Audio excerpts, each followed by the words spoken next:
Yep, sound. Namo tassa bhagavato arahato samma sambuddhassa. Namo tassa bhagavato arahato samma sambuddhassa. Namo tassa bhagavato arahato samma sambuddhassa. Buddham dhammam sangham namassami. So, welcome. Today we're going to be discussing another sutta from the connected discourses on the awakening factors. And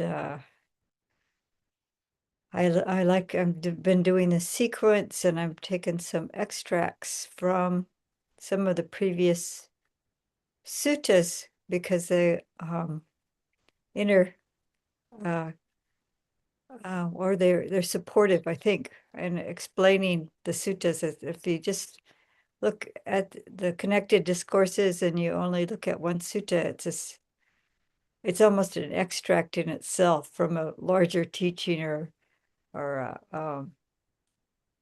larger collection of teachings. So, see, Locke and Adrian have arrived. Welcome. We're just getting started here. So we're going to be looking at the Agi Sutta, which Agi is fire. And there's a well-known sutta. I think Locke, you need to mute, maybe. There, thank you. There's a well-known sutta called the Fire Sermon or Fire Sutta, and it talks about the six sense bases being on fire. And this is actually, it's talking about the mind in this particular sutta, and as opposed to the mind being on fire with greed, hate, and delusion, it's talking about the having a fire that's of use. That you want to have the fire that's not raging out of control or just smoldering and not of any use because it's too it doesn't have enough fuel. It's not good conditions for the fire. So I will share the screen now with the sutta. Oops, this is, okay, I think there we go. This is Sutta Central, Bhante Sujato's translation, and it's SN 46.53. The Agi Sutta.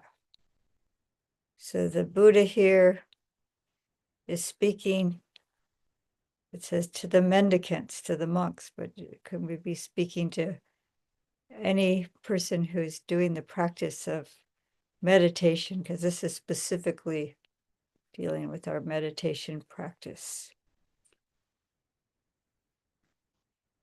And then this is ellipsed from a previous sutta. It says, then the mendicants robed up in the morning and taking their bowls and robes, entered Sawati for alms. And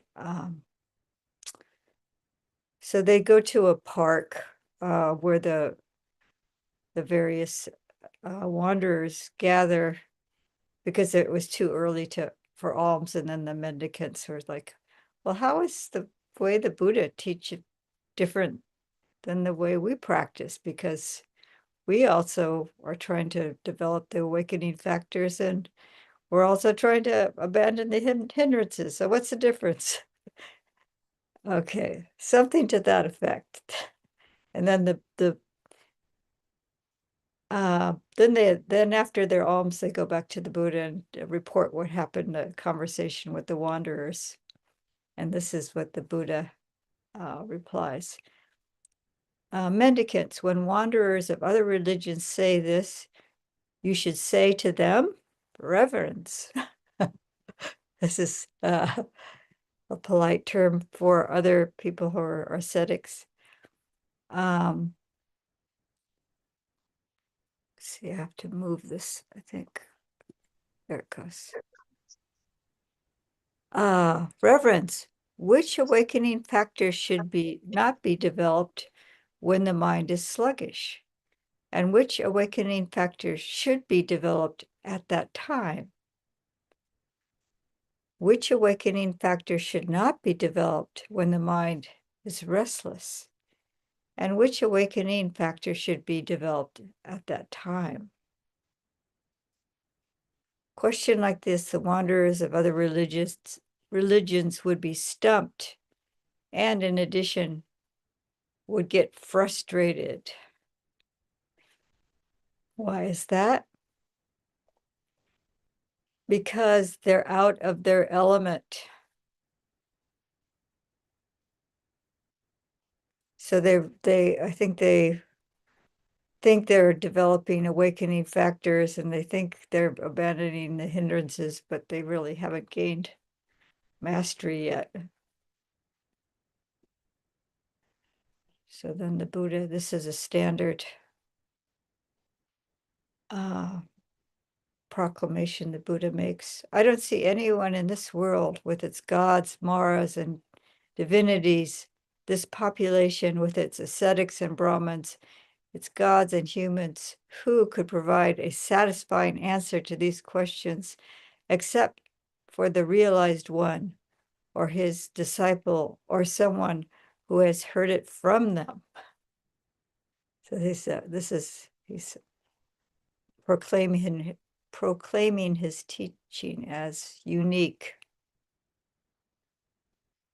It's not a standard that hasn't been met, that was met before the Buddha. So now he's going to explain. When the mind is sluggish, it's the wrong time to develop the awakening factors of tranquility, immersion, and equanimity. Why is that? Because it's hard to stimulate a sluggish mind with these things. Suppose someone wanted to make a small fire flare up. If they toss wet grass, wet cow dung, and timber on it, spray it with water, and scatter dirt on it, would they make it flare up? No, sir. So at the time of the Buddha, cow dung was used as fuel. But, and it doesn't say it here, but the next, I think this is fresh cow dung, and the next simile will say dry cow dung. So that's why I've added the wet to this. So now you'd be smothering the fire. In the same way, when the mind is sluggish, it's the wrong time to develop the awakening factors of tranquility, immersion, and equanimity. So you can see here, pasadi sambojanga. Yeah, and you're about the wet cow dung. If we look at the Pali, every one of those things, grass, cow dung, timber, has the word alani in it before it, which means wet or fresh green. Okay, thank you. Yeah. So tranquility as an element of awakening, serenity as a factor of enlightenment. That's pasadi. And what's one thing about this particular sutta is it is really making it clear that these things are developed as awakening factors. It's something that one, before they're fully awake, will be working on developing. So it's a wrong time to be working on developing it when the mind, it's like the mind being sluggish is, I think we've all experienced this. Where it may be not even the sleepy when you're feeling drowsy, but the mind is just um dull. Um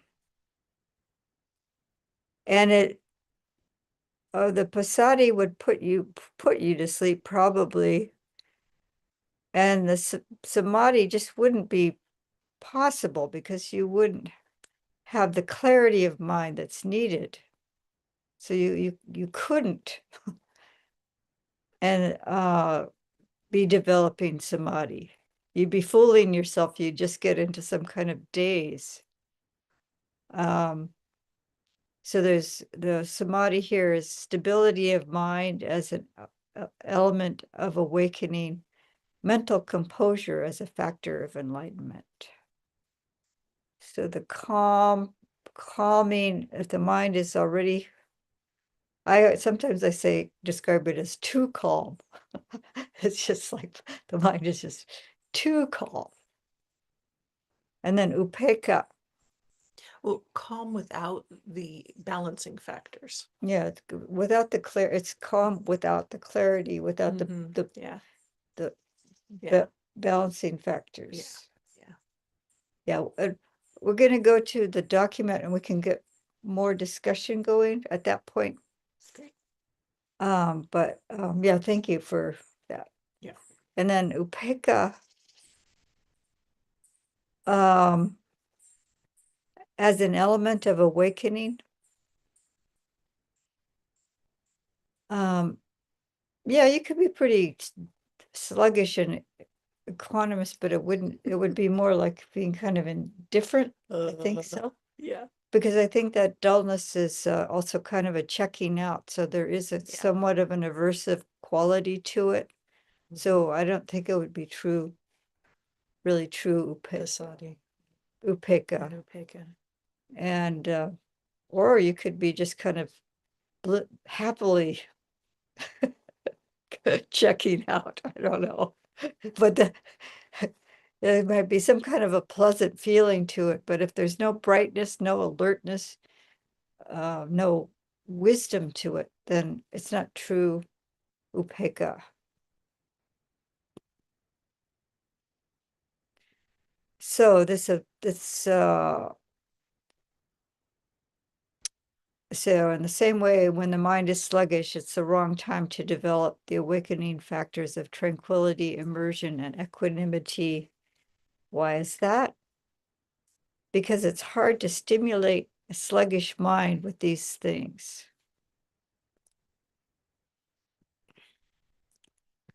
That's interesting. That word stimulate would be to bring it to awake an actual awake quality.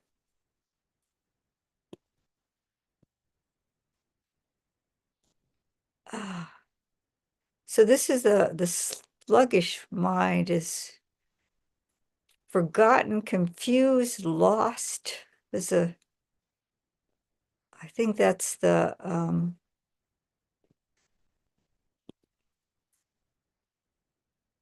Lena is sluggish. It's also shrunk. I like that. it's shrunk, yeah. It's Constricted. constricted, hidden, Okay. concealed.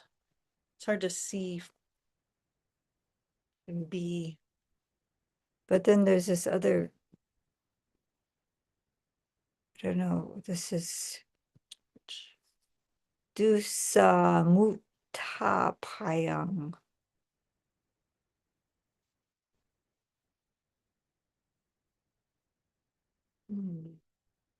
That's a tough one. I think that would be the oppositional. So the positive way of saying that, maybe that's where we're saying stimulate. I'm not totally sure on that, though. Yeah, that's what I was looking for, how to stimulate the mind. I think it is the dusa because it's corrupting, and if what we're corrupting is the sluggishness, it would be enlivening. This is somewhat guesswork there. Okay. When the mind is sluggish, this is a timely, it's the right time to develop the awakening factors of investigation of principles, energy, and rapture. And here we have like a these are paired kind of like what's bringing up energy, enlivening, um, brightening the mind, and bringing up the wisdom, the qualities of wisdom, and then the calming, peaceful. There's like there's so it's the wrong time when the mind is sluggish to to continue to get it more calm and peaceful. And then, but then it's also mistaken. It's not, I don't think that they're the actual uh, factors of awakening. They're, you're not actually developing them. So it's the right time when the mind is sluggish to develop the awakening factors of investigation of principles. That's the Dhamma Vichaya. This is investigation of reality as an element of awakening, analyzing the teaching as a factor of enlightenment. So it seems like there's an idea that you shouldn't be doing any kind of thinking during the meditation, especially if you're trying to develop samatha. And if your mind is getting really sluggish, if you start to, sometimes you can even bring up thoughts of teachings, something that's bringing up some kind of interest and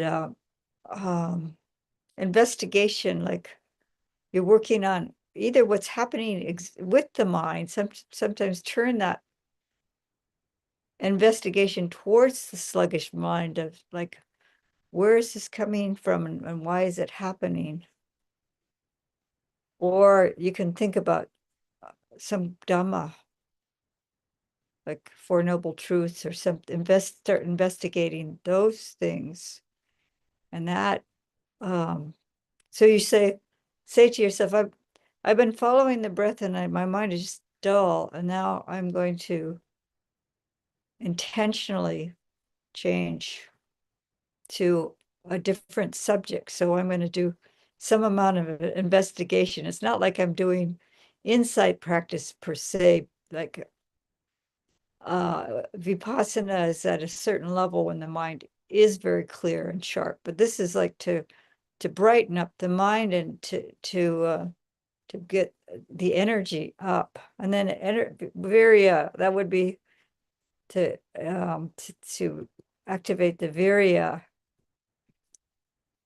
giving the mind a little bit of a task, but something that you would love, something that you would be very interested in. And then the PT, activating the PT, we'll get into these more with the document. So, and why is it that this is the right time? Because it's easy to stimulate a sluggish mind with these things. And there's a susamut, and there's a question mark. So we'd have to, Oh, that's the opposite of yeah, the because it's instead of, Dusa Muttapaya. yeah. And have you got it there? Well, the deuce, so when it's pulled together as a compound word, they're digital Poly Dictionary is saying that's difficult to arouse, hard to stimulate, difficult to invigorate, hard to cause to stand up together. And so if I change that to the sus, then that would be the opposite, susa. Mhm. Yeah, that's what I was trying to, thank you. So suppose someone wanted to make a small fire flare up. If they toss dry grass, dried cow dung, and dry timber on it, blow it on it, and don't scatter dirt on it, could they make the fire flare up? Yes, sir.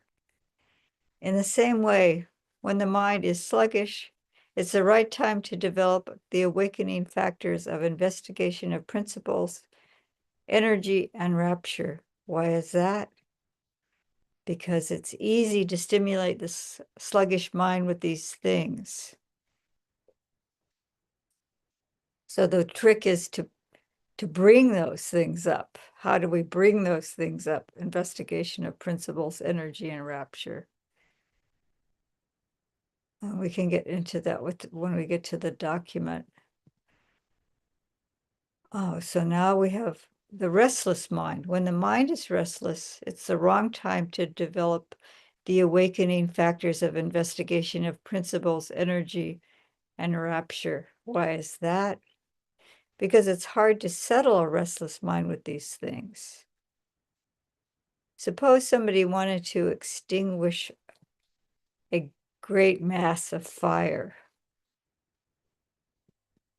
If they toss dry grass, dry cow dung, timber on it, and blow on it, and don't scatter dirt on it, could they extinguish it? No, sir. They're just making the matter worse. It's the same way when the mind is restless, it's the wrong time to develop the awakening factors of investigation of principles, energy, and rapture. So I've tried that with a restless mind. It's like, oh, where is this coming from and why? Sometimes you can do it in a way, sometimes it does kind of break it up, but often the mind it's already, it depends when you catch the mind. But if it's just kind of veering off a little bit and then you're like, oh, what's going on here? It can settle the mind, but I've had that, yeah, backfire where uh then I just get onto really discursive thinking and distracted rather than it settling. Um so it's hard to settle a restless mind with these things. So now we're with a restless mind at the right time.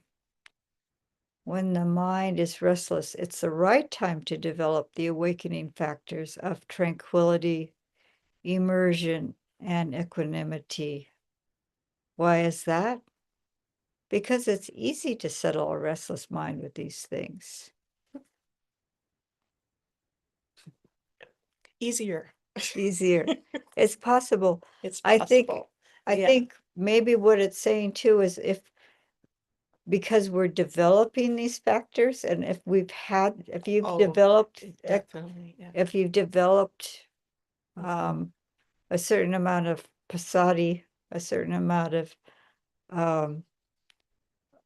um, samadhi or calm, even if you haven't gone into jhana, Mhm. you know how to develop, what to do. So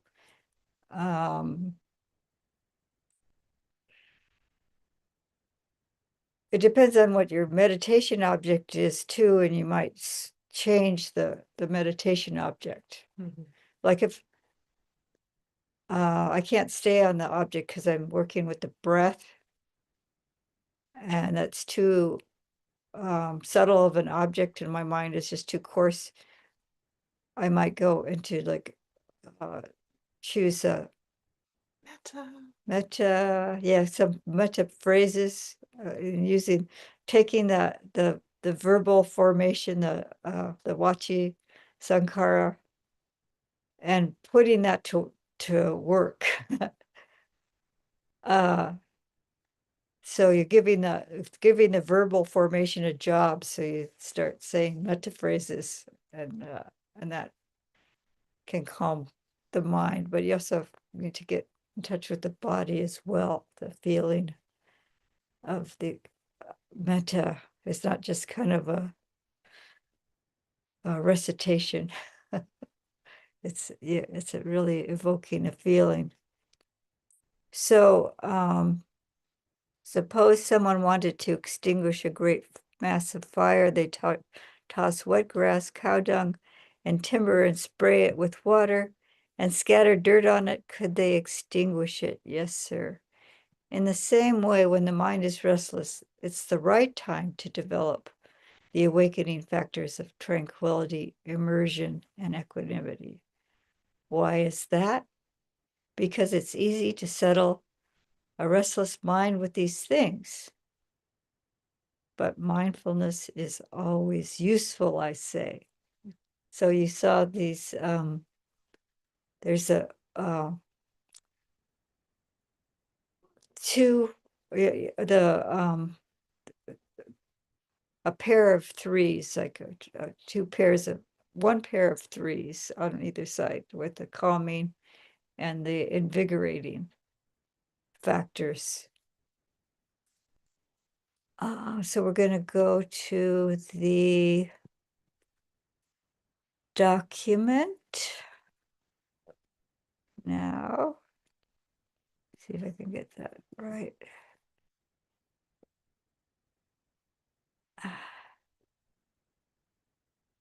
Might have pulled that up a little bit too. Oh, there it goes. Okay.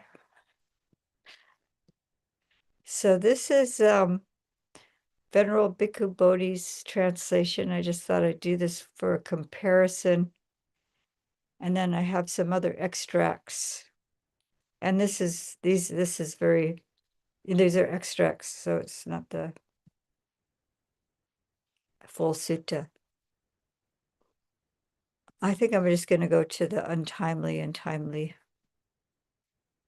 I'll skip that part. So the sluggish mind. Suppose because a person, it says a man, wants to make a small fire flare up. If they would toss wet grass, wet cow dung, and wet timber onto it and spray it with water and scatter soil over it, would they be able to make that small fire flare up? No, venerable sir, the bhikkhus replied. So too, bhikkhus, on an occasion when the mind becomes sluggish, it is untimely to develop the enlightenment factor of tranquility, the enlightenment factor of concentration, and the enlightenment factor of equanimity. For what reason? Because the mind is sluggish, and it is difficult to arouse it with those things. Bhante Sujato said to stimulate it. So arousing, that's arousing, it seems like. Yeah, so usually we think with meditation we want to calm the mind down, but most of us have had that experience when it's too calm. So arousing it, stimulating it, it's the balance that we're trying to achieve.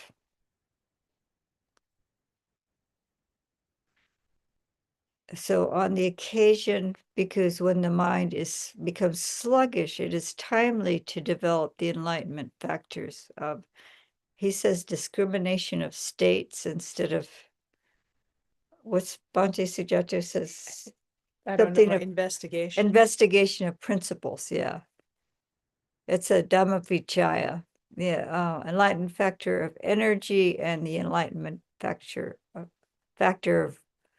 rapture, PT. For what reason? Because the mind is sluggish, and it's easy to arouse it with these things. Suppose because a man or a person wants to make a small fire flare up. If he throws dry grass dry cow dung and dry timber onto it, blows on it, and does not scatter soil over it, would he be able to make that small fire flare up? Yes, venerable sir. So too, bhikkhus, on the occasion when the mind becomes sluggish, it is timely to develop the enlightenment factor of discrimination of states, the enlightenment factor of energy, and the enlightenment factor of rapture. For what reason? Because the mind is sluggish, bhikkhus. It is easy to arouse it with those things. So these are these three are the energizing, the brightening, the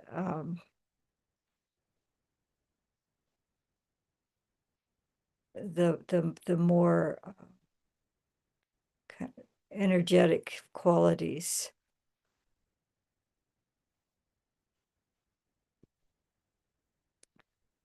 So what struck me is this is like they're talking about like fuel, and I think that's like to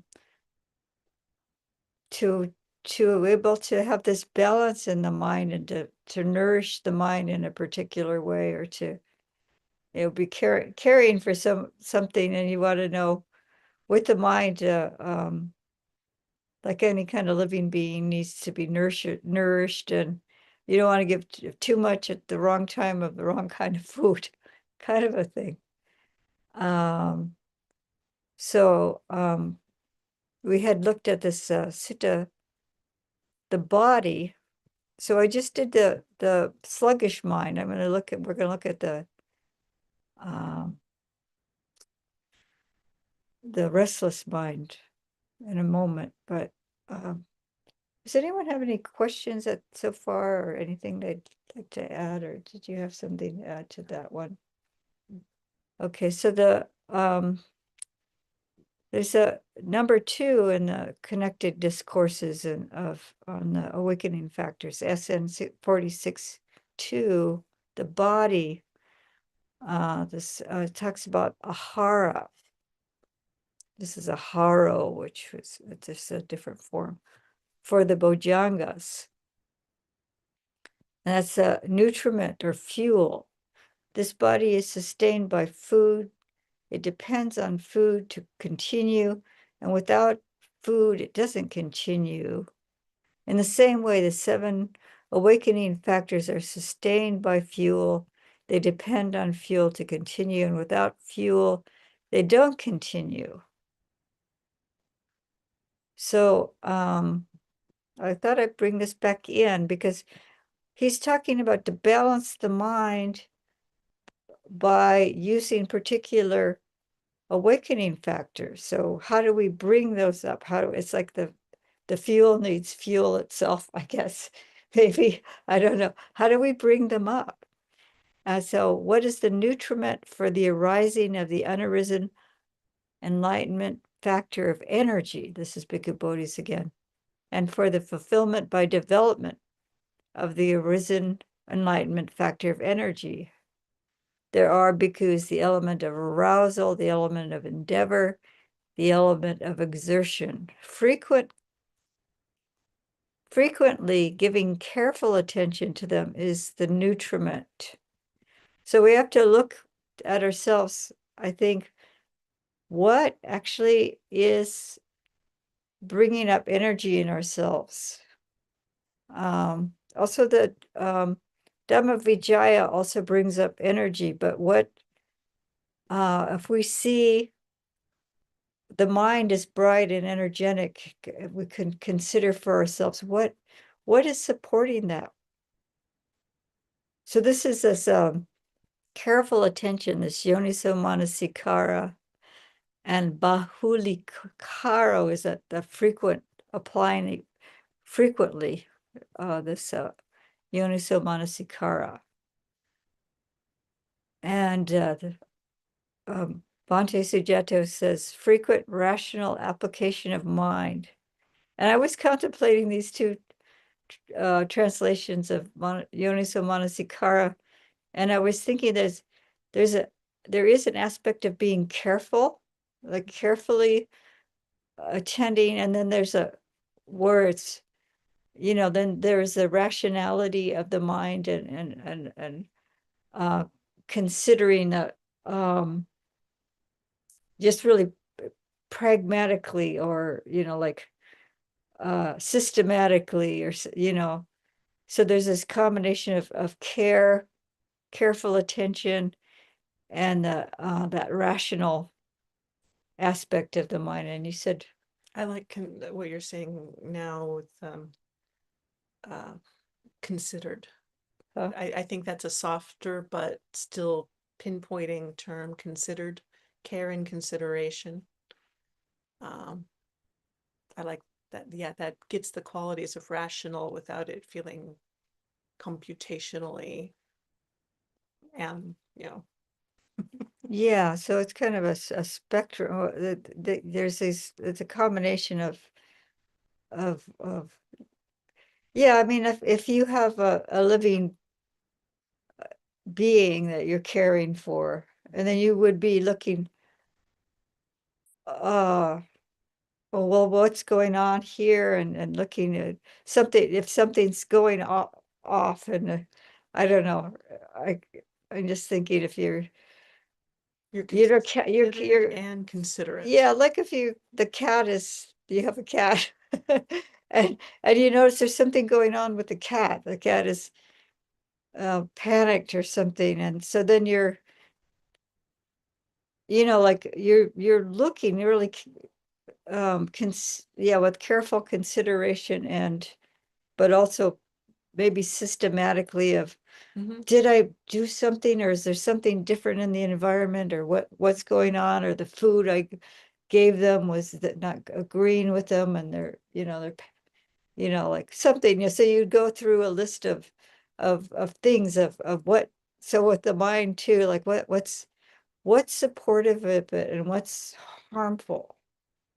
You go to this almost like so this is the thing with the this practice, is that we're really examining and caring, not only just like, yeah, caring for our own minds, but Mhm. we're also we're investigating, and so it is like the or a doctor or a nurse caring for a patient or something, and they, so very systematically they would be looking at labs, and Mhm. Mhm. looking at the wound very measuring the wound and everything, but they'd also, the patient's in pain, or the patient's, That's a really great yeah, so then analogy. you would not only be seeing how can I solve what's going on, but also the care for our own our own minds. Mhm.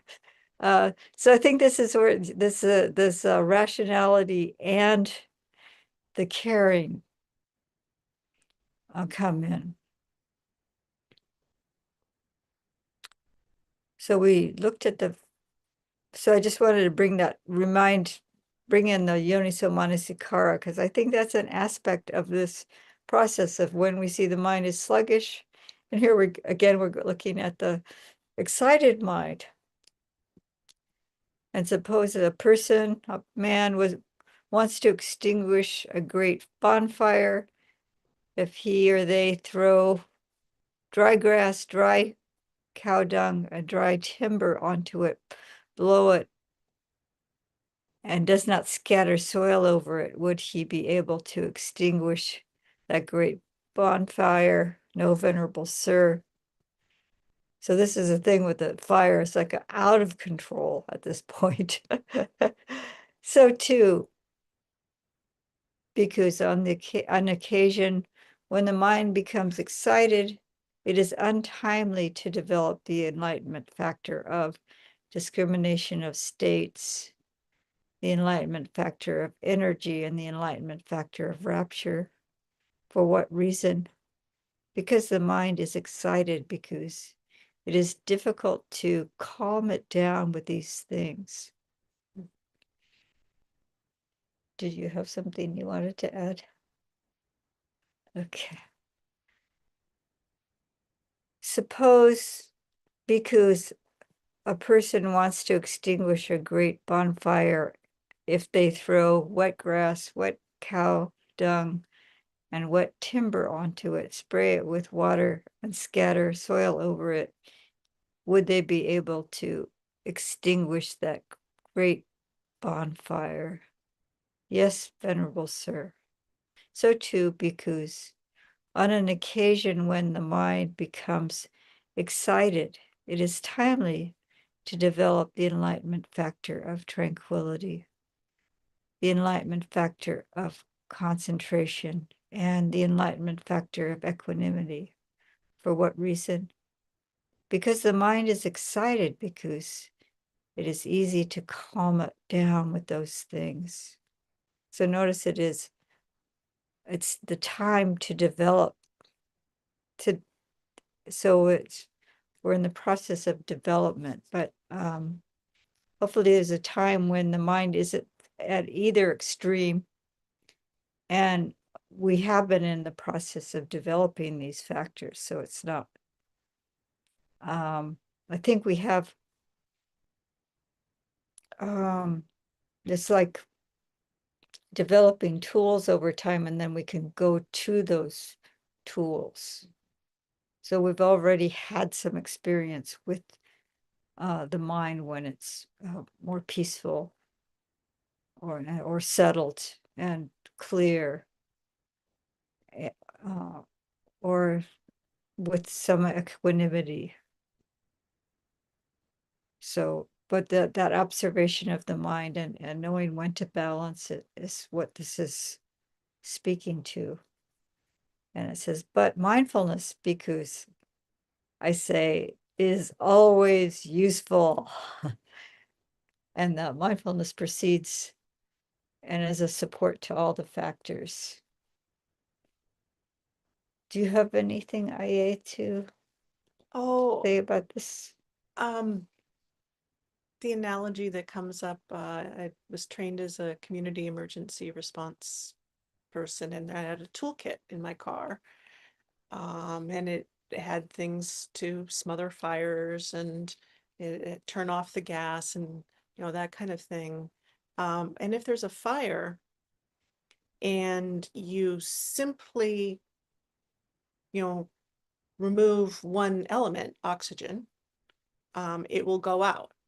But if there's enough heat in it, when you take that off, it will flare up again.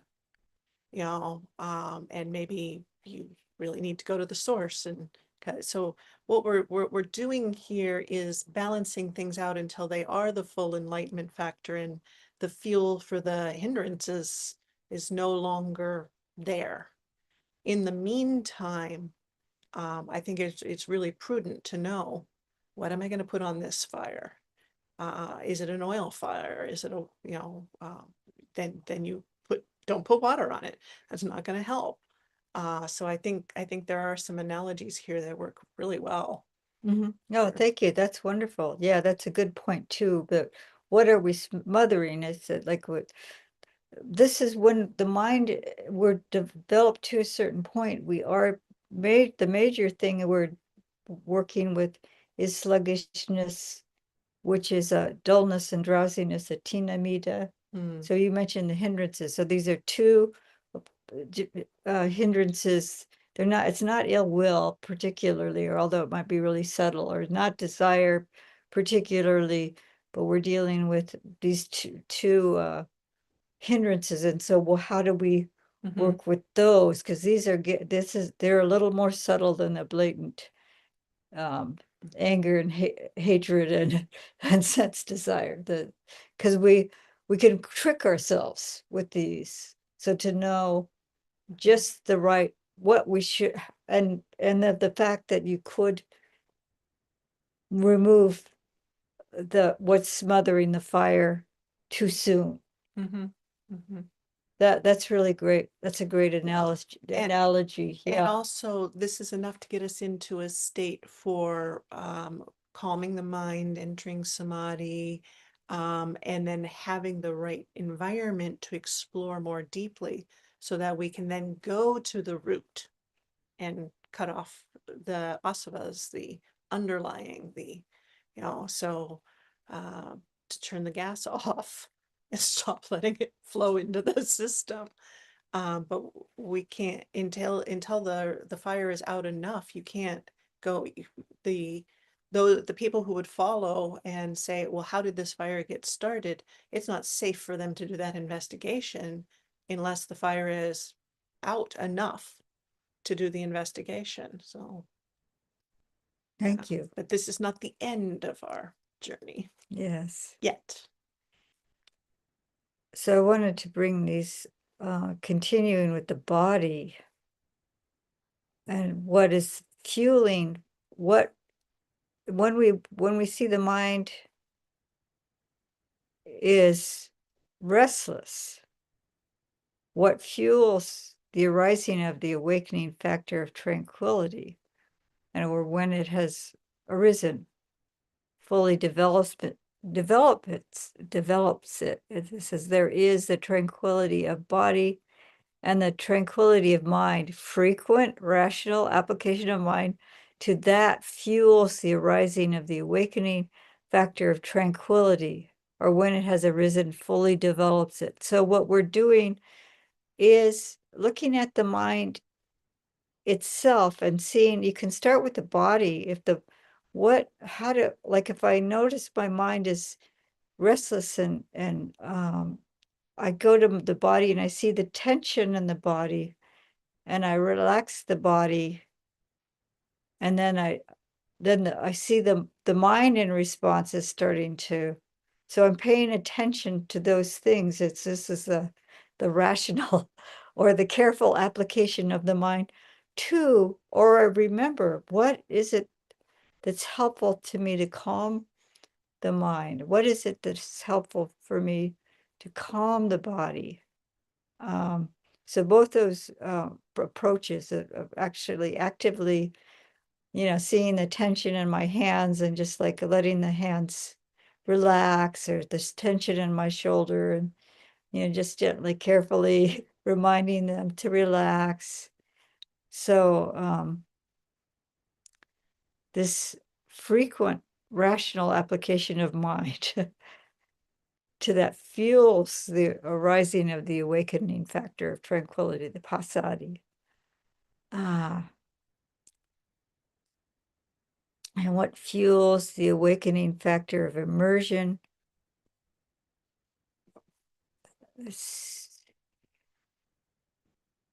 And that is, there are things that are the basis of serenity and freedom from distraction. So it's not just calm, it's that the mind has it's becoming unified rather than distracted, scattered. So what, this is another thing, frequent rational application of the mind to them fuels the arising of the awakening factor of immersion. So I think for many of us that we haven't entered jhana, or that's a challenging thing to be able to do, but we can get to a point where we're not distracted. We can get to a point where the mind is calm. There's a serenity of mind, so there's peacefulness of mind, and it's a so passaddhi is a fuel for samadhi, but then the unification and the brightness of mind too. How do we, so we have to investigate for ourselves what's helpful for that, and setting the conditions too, like setting a time and a place, and just really devoting ourselves to that time every day. And then bringing up the memory of the times when the mind has been peaceful, has been Yes. settled. Mhm. Or if we know little tricks, like I know that if I scan the body before I go to the breath, Mhm. and I calm the body down before I go to the breath, then I'm more likely to be successful. So if my mind is really agitated, I think, okay, maybe I need to go back to body scanning to really to relax the body and to be aware of the body. These, when I would get to this part of the sutta where it says there are things that support this, there are things that don't support this, I'd be like, well, tell me about it. Yeah. Like, don't leave me hanging. But I've really come to respect this because what it is telling me to investigate into these circumstances are going to be different for the cultivation and the nourishment and also the putting the fires out. So, for example, we were talking with someone yesterday who's switching jobs, switching continents, and so there's a lot of switching living situations. And so then the question about how do I keep the factors aligned? And one of the things with the job is going to be more travel. And so when we talked about setting a schedule and whatnot, that maybe works in your home, but it won't necessarily work when you're traveling. And I remember in lay life when I was in that stage, I would bring my yoga mat and a portable altar, just a few little elements that I could create. And I would go into the hotel room or the Airbnb, and the first thing I would do is cover up the television or whatever the radio or whatever was So this is stimulating. setting the conditions. Yeah, and I So would yeah, investigate, yeah. like, oh, if I only put the yoga mat out and only do that, it gets me this far. And then I'm distracted by that. So that's, I think, really what the Buddha is saying is given your current situation and body mind state, what is it that will allow you, and you'll build the toolkit. And you'll get much more proficient at using the toolkit. So I'm going to stop the screen share. Okay. Thank you, IA. That's really a good example that, yeah, to make sure that we care for wherever we are and whatever circumstances. And when the circumstances change, it's going to be a different tool that we need. Mm-hmm. Or the intensity of because you've moved from point A to point B and you're setting up, you're going to have compassion there. This is another thing, compassion for yourself. Oh, okay. The mind is going to be restless for a while. I can't force it. Mm-hmm. Maybe just being aware, this bringing awareness to, oh yeah, and then a lot of compassion and patience with oneself, because if we try to force the issue, then it just makes it worse. So this is why I think there are bases, and yeah, and for ourselves to discover that, but also to get hints from other, Mm-hmm. uh, Play together, figure it out. yeah, the other experienced practitioners, because each circumstance is different.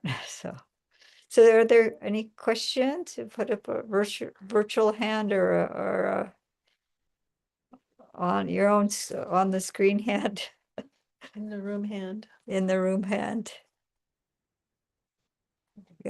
Oh, why don't you come closer? Alex has a question. So, question is, what is the difference? See if we can see. There's Alex. My question is, what is the difference between Dhammavichaya and Dhammanusati? Okay, so you heard that, Recollection. yes, yeah, Yeah. so the Dhammavichaya, this really an analysis, investigation, and it's an awakening factor, and it's an awakening factor that's being developed. And Dhammanusori, or Yeah. The Anusati, is it Anusati, Dhamma Anusati, like in the Yeah. foundation. Recollections, Well, recollection. no, I think it's not the recollect, you're talking about in the Satipatthana, Specifically where I just heard that term, something. Dhammanusati, yeah, so that's, um, they're very close. They're actually, when you look at, the Dhammanusati, it's looking at the mental states of mind. Oh, I'm thinking of it, Chittanusati. Dhammanusati is looking at the phenomena. Mm. Okay, so mental phenomena. So it's pinpointing certain things like the hindrances, the aggregates, the sense bases, and then it goes to the enlightenment factor and whether these things are present or not.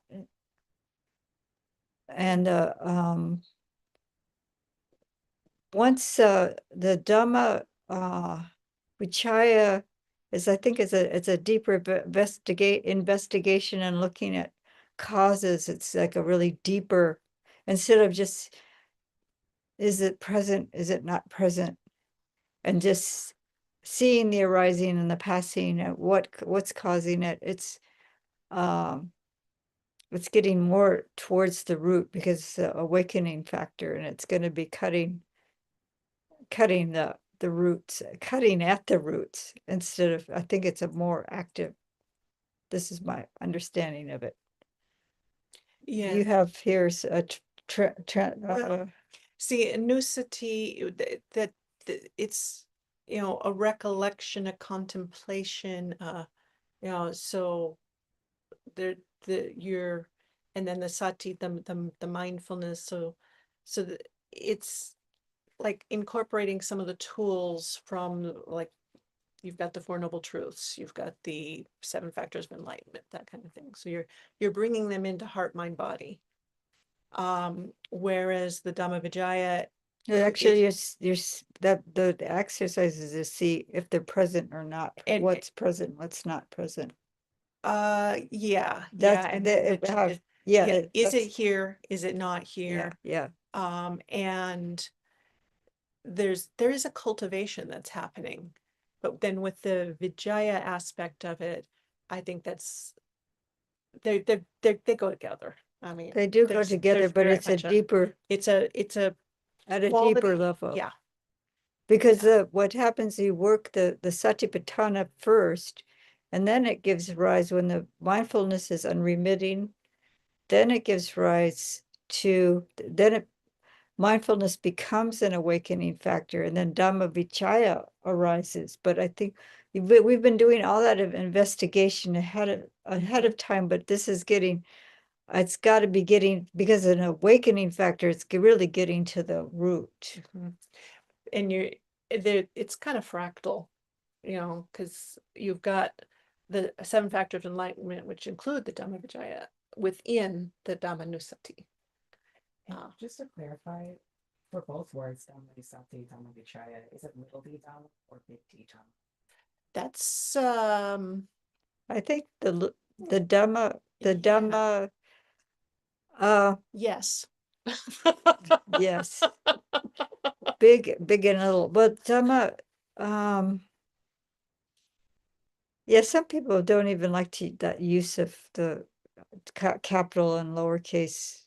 They refuse to use it because it does put something in our mind as a, what, yeah, it's, sometimes these factors get indistinguishable, but I think it's degrees and how, it may be even like you have a log and you're sawing, it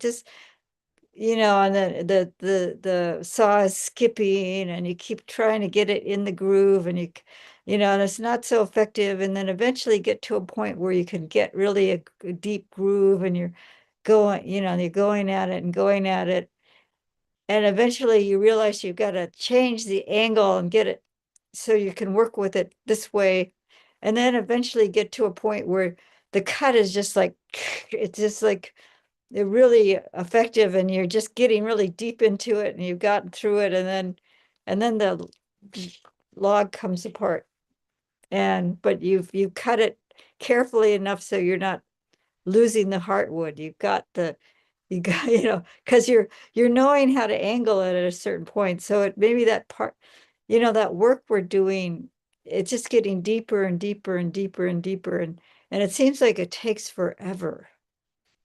It seems like we're not getting anywhere. It seems like I've been doing it doesn't even look like I've cut anything.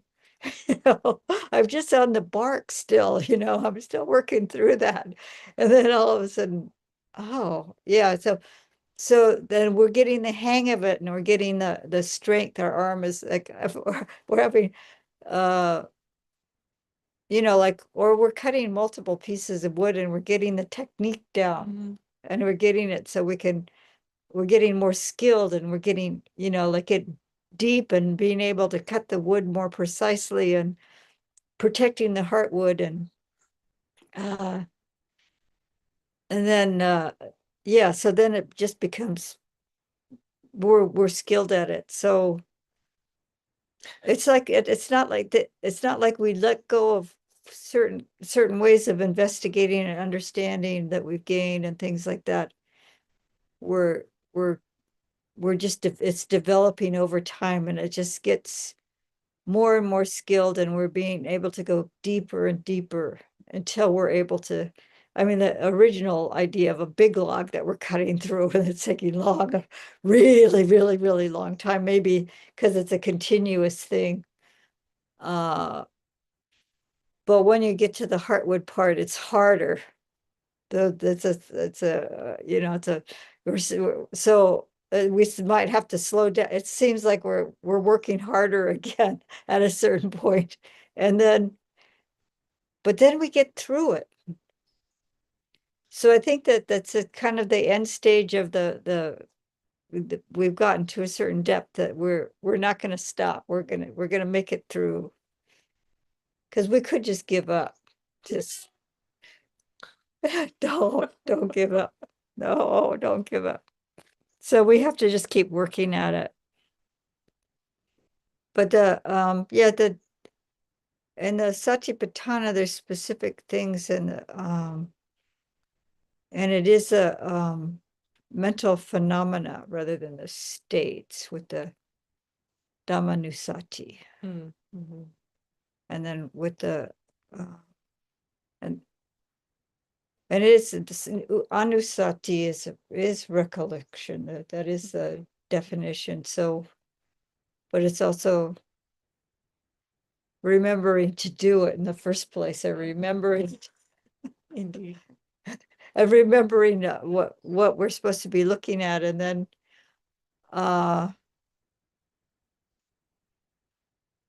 yeah, it's just like English words. They have a Yeah. kind of spectrum of meaning. Yeah.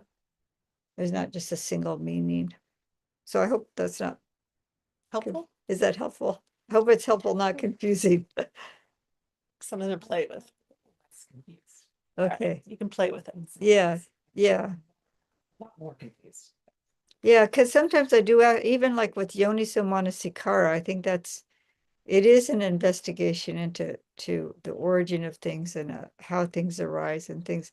So how, how I think there's a spectrum of that kind of investigation and looking and awareness, and how is mindfulness different from, like when you Sati Sampajanya. yeah, Sati Sampajanya, how is that different? And so I think that the answer is it's just kind of like the body, where does my foot, there's my foot is part of my leg, right? But then you say that that's the foot, and then there's the toes, but I can't walk well without my foot. It's part of, so I don't, so they're all working together. They have a different function, but they all work with walking. And there are some languages that actually don't have a separate word for foot, but that doesn't mean they don't have feet. Right. Or toes or so, yeah.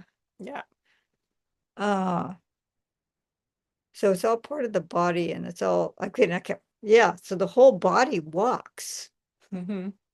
I even need, there's some kind of movement you do with your arms a little bit to walk and to hold yourself up, and the whole skeletal system is walking.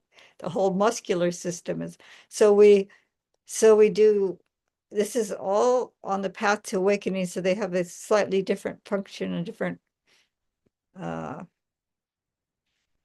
depth. I think that's a thing too.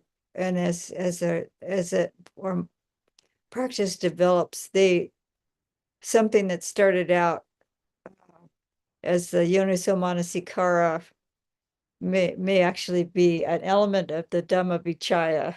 I think I was kind of like, Mhm. you know, because it is going to the source. It's looking at the source. Mhm. But it's at a not as deep a level. Another idea is with gardening is you're trying to pull out weeds and you think you've got the root, but there's still the tap root's still down there. You've only broken off. Or there's what is it, the morning glory. Mm.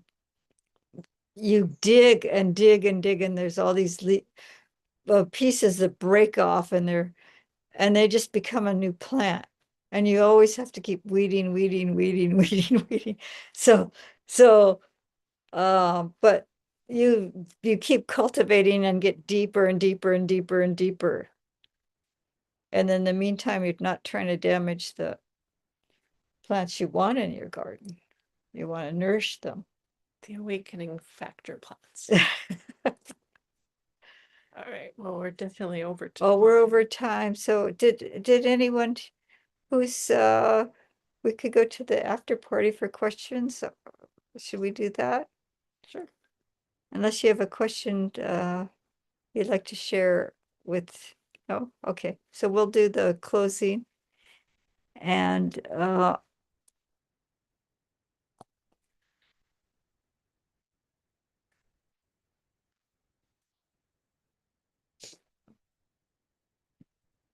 then those who want to stay on can stay on for questions.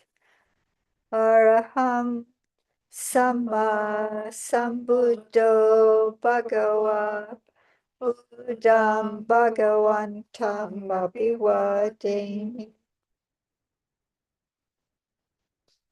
Swakato Bhagavata Dhammo Dhammam Namasami Supatipanno Bhagavato Sawaka Sangho Sangham Namami.